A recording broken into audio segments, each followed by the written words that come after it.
Now let's find out whether beta is a positive number or a negative number.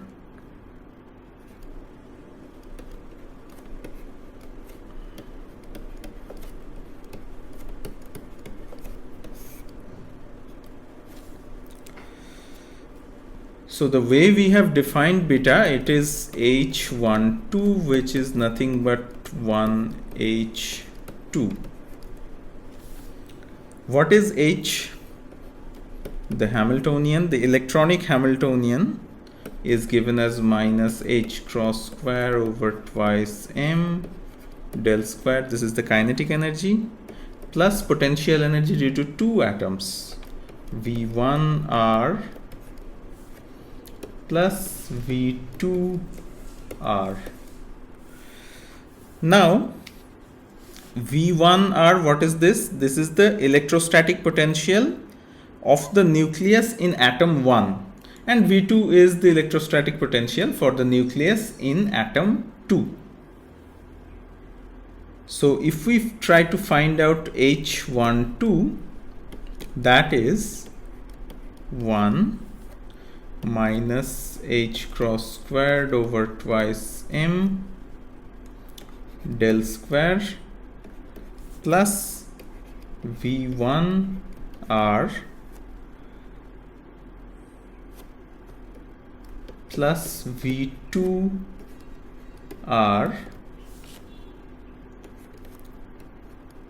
2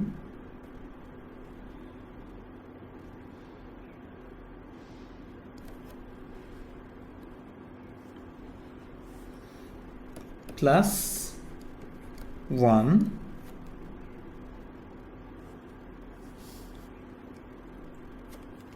we will write this part first. V2 would be separated, so let's write it that way.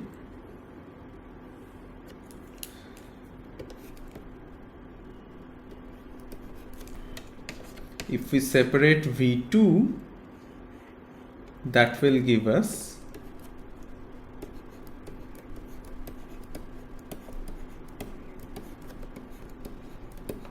this. Now if we have this, then this part here, this is the Hamiltonian part here is just the atomic Hamiltonian for the first atom.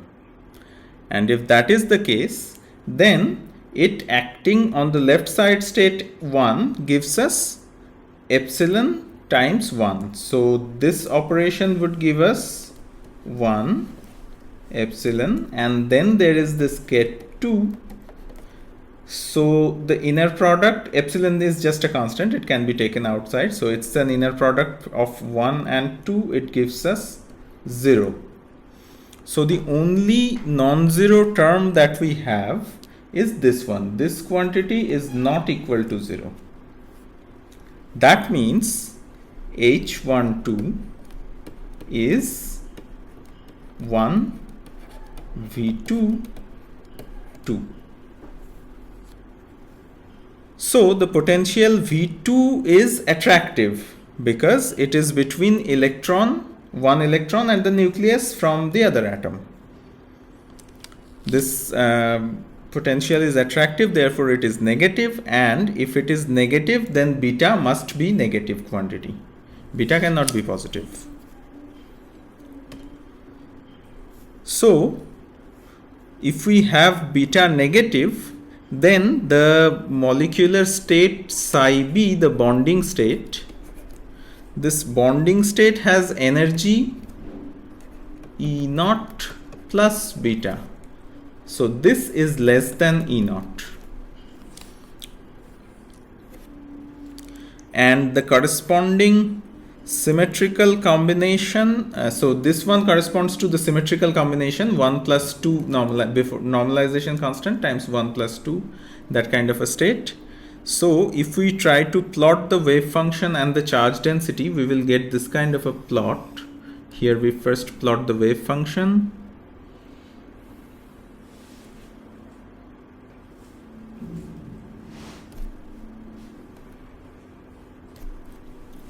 This is how the wave function would look. And if we now plot the charge density, that will look somewhat like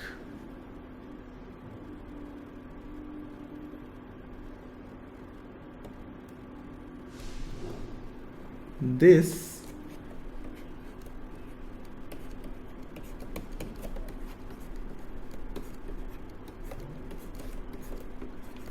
So you can see that there is some charge accumulated in between two atoms. So this is the nucleus of one atom, this is the nucleus of another atom. And in the y-axis we have plotted psi b and rho b. In the x-axis it's r. This is how it looks, and this is called the bonding state.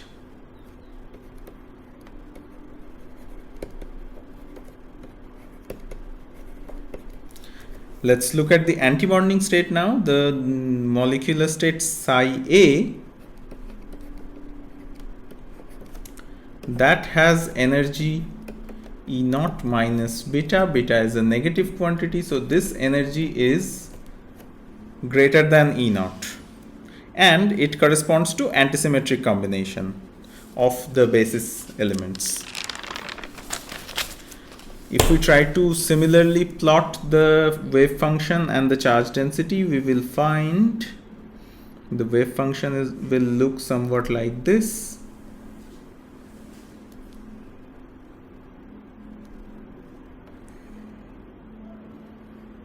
Because there is a positive sign in front of one and negative sign in front of the other. And the charge density cannot be negative because it's mod square kind of a thing.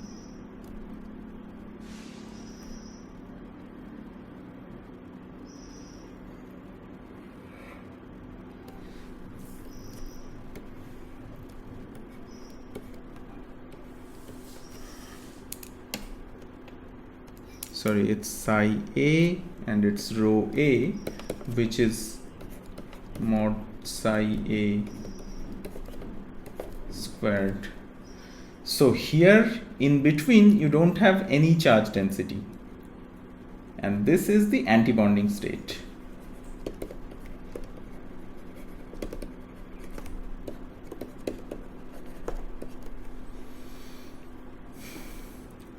So the bonding state leads to charge being accumulated in the region between the atoms, and the antibonding has a cusp. There is no charge at the midpoint. Now, after analyzing this, we shall go through the analysis of hydrogen molecule all over again, but starting from a time-dependent Schrödinger equation this time. Why do we do that? Once we do that, the reasons would be very clear. This is very important. And this lets us understand the electron sharing in case of a covalent bond, exactly how the electron is shared. We have seen that in case of bonding, there is some charge density in between, but the electron sharing picture as a function of time is not clear to us. And we cannot have something as a function of time when we consider the time independent Schrödinger equation. If we consider the time dependent one, we will understand the physics as a function of time. So let's go for that. Okay, so let's first write down the time dependent Schrödinger equation.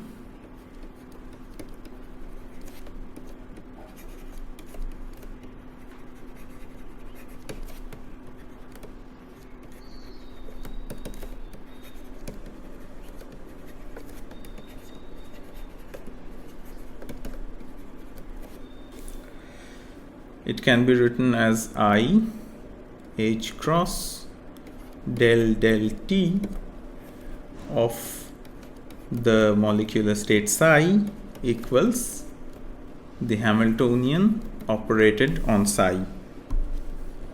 And as we have represented expanded psi earlier in the basis of 1 and 2, we can write psi equals C1 1 plus C2 2. And if we put this expression of psi, we would get two coupled differential equations.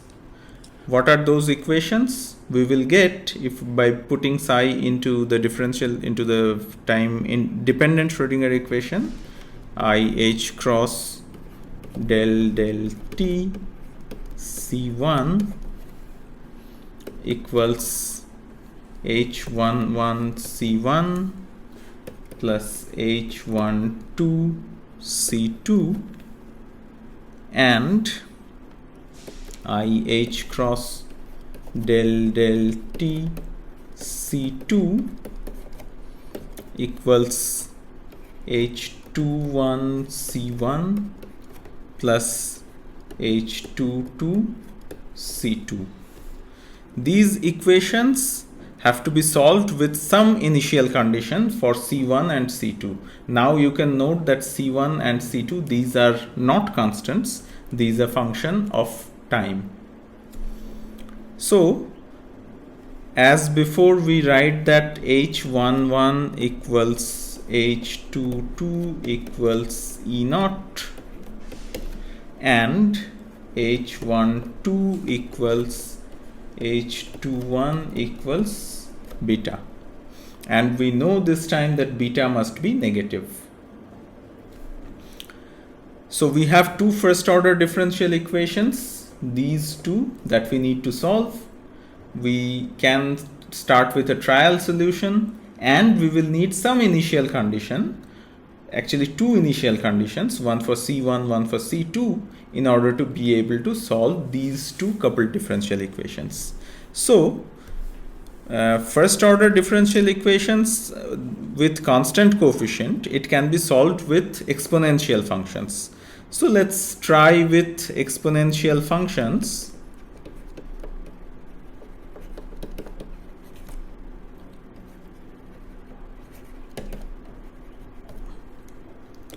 C1 expressed as A1 e power minus I omega t and C2 given as A2 e power minus I omega t.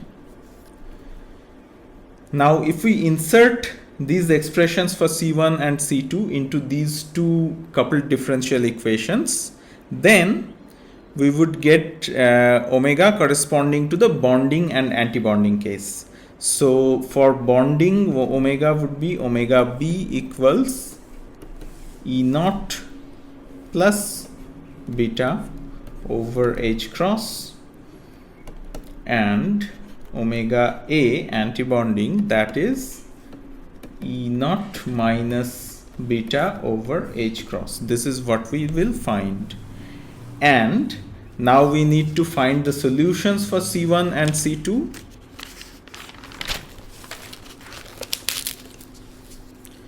The solutions for C1 and C2 can be written as C1 T equals A is a new constant, doesn't matter, exponential of minus I E0 plus beta over H cross T plus B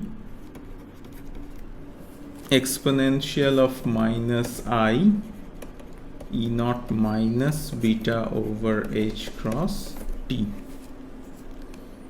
Similarly, C2 can be given as A exponential of minus I E0 plus beta over H cross T minus B exponential minus I E0 minus beta over H cross T, where A and B are arbitrary constants so far. Subject to some initial condition, we can determine the values of A and B. Suppose we have an initial condition where at initial time t equals 0, the molecule was in state 1.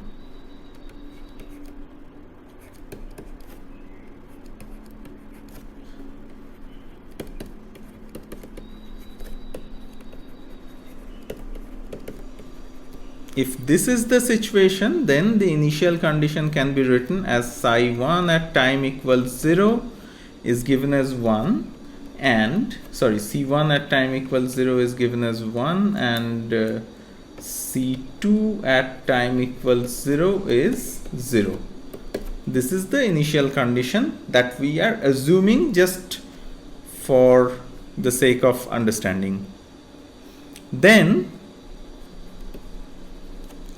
A equals B equals half, you can find out, and C1 as a function of time can be expressed subject to this initial condition as exponential of minus I E0 over H cross T cosine of beta over H cross T. C2 as a function of time can be expressed similarly as exponential minus I E0 over H cross T sine beta over H cross T. This would be the expression for C2. The two amplitudes, you can see it oscillate harmonically as a function of time. It's clear from this expression. Now the probability of the molecule in state 2, if we try to calculate that,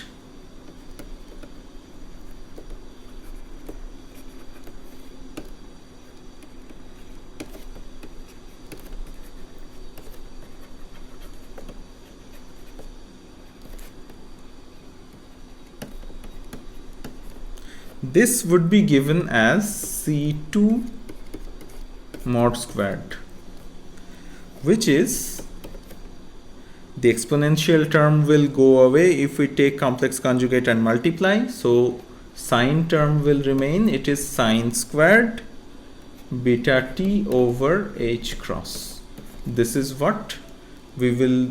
This will be the probability of the molecule in state 2. So we are considering one electron of the molecule, and its state is its state becomes exactly 2 with this probability.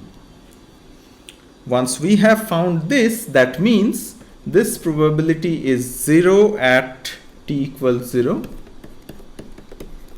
This probability is 1 at time equals h over 4 absolute value of beta, equals 0 again at time equals h over twice of the absolute value of beta, and so on.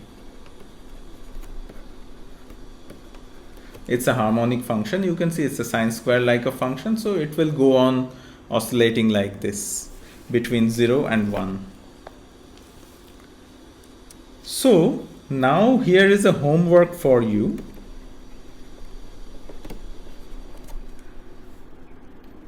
Plot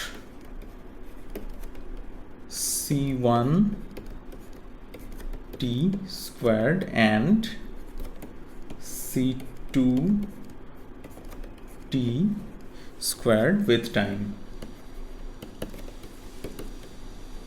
That will give you the probability of the electron in the molecule being in state 1 and state 2 as a function of time.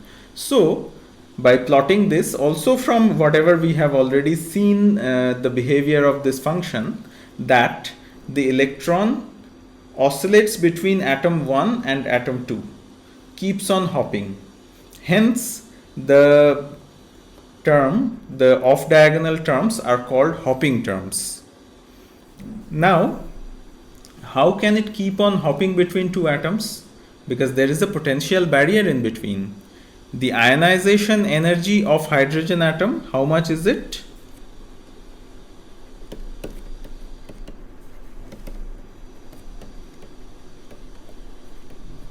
This equals 13.6 electron volt, huge energy. The electron cannot so easily cross this kind of a barrier.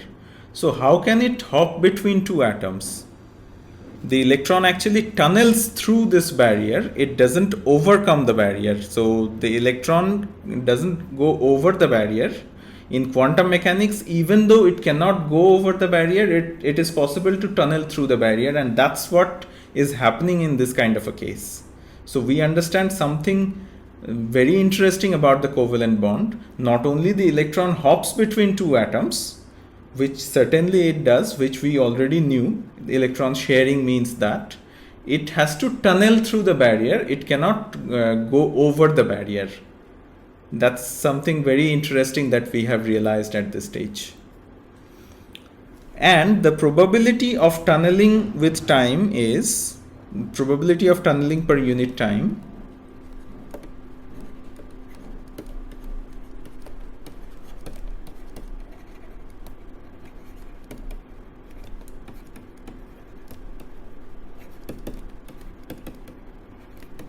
That is given as twice beta over h. So in case of covalent bond, we can see that the electron tunnels through the barrier, and this is very different from electron transport. In case of electron transport, the electron won't be confined between these two atoms. It would go far away. Actually, in case of solid, if we consider a solid instead of a diatomic molecule that we have done here, the electron would hop between two atoms, and it can actually go far away, but so it can hop from 1 to 2, 2 to 3, 3 to 4, and so on, with some finite probability. Of course, that is probabilistic dynamics, but still that movement, the probability of that hopping is given by this per unit time. So it's so low that it's not transport. In case of transport, the electrons behave like free electron. That means it hardly sees any barrier like this, and subject to an external electric field, it can easily move from one place to another. That kind of a movement is moving over the barrier. So transport is moving over the barrier, and tunneling is, and covalent bond is tunneling through the barrier, not moving over the barrier. That's how we understand the difference between transport and covalent bond. And covalent bond, this is how the covalent bond takes place. Mathematically, this is how we can analyze it, and it creates a quite strong bond.